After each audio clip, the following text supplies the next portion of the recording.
എൻ്റെ മ്യൂസിക്കിൻ്റെ ഒരു ഫ്ലേവർ വെച്ചിട്ട് ഉറപ്പായിട്ടും കുറേ റൂട്ടഡ് ആയിട്ടുള്ള എലിമെൻറ്റ്സ് കോമ്പോസിഷൻസിൽ ഉണ്ടാവാറുണ്ട്. അപ്പോൾ എനിക്ക് ഫോക്ക് ഇൻഫ്ലുവൻസ്ഡ് ആണ്, പിന്നെ കർണാട്ടിക്കൊക്കെ പഠിച്ച കുറച്ച്. അപ്പം നമ്മുടെ ദേശീയ ഇൻഫ്ലുവൻസ് ഒത്തിരി ഉണ്ട്.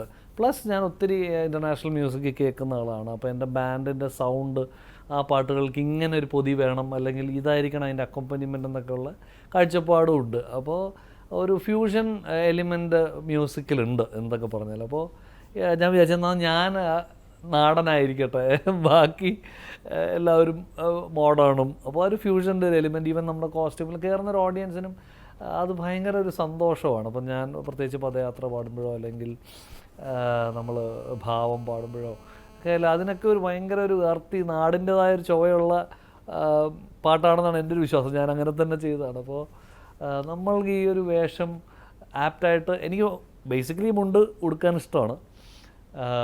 അപ്പോൾ അങ്ങ് സ്റ്റേജിൽ ഉടുത്തു തുടങ്ങി. ഒരു കുറച്ച് ഷോ കഴിഞ്ഞപ്പോഴേക്കും പിന്നെ മാറാൻ പറ്റാത്ത അവസ്ഥയിലായി. കഴിഞ്ഞപ്പോൾ ഓഡിയൻസ് പറഞ്ഞു, നിങ്ങളെ മുണ്ട് ഉടുത്തോണ്ട് ഇഷ്ടം. സഹോദരന്മാരൊക്കെ പറയുമായിരുന്നു, ചേട്ടാ ഞങ്ങൾ മുണ്ടെല്ലാം ഉടുത്തിട്ട് വന്നിരിക്കുന്നത്, നിങ്ങൾ അപ്പോഴേക്ക് ജീൻസ് ആക്കി എങ്ങനെയാണ് ശരിയാവുക, അതൊക്കെ പറയുക. അപ്പോൾ ആ ഓഡിയൻസിൻ്റെ ഒരു ചോയ്സ് ആയിട്ട് വന്നിട്ടുണ്ട്.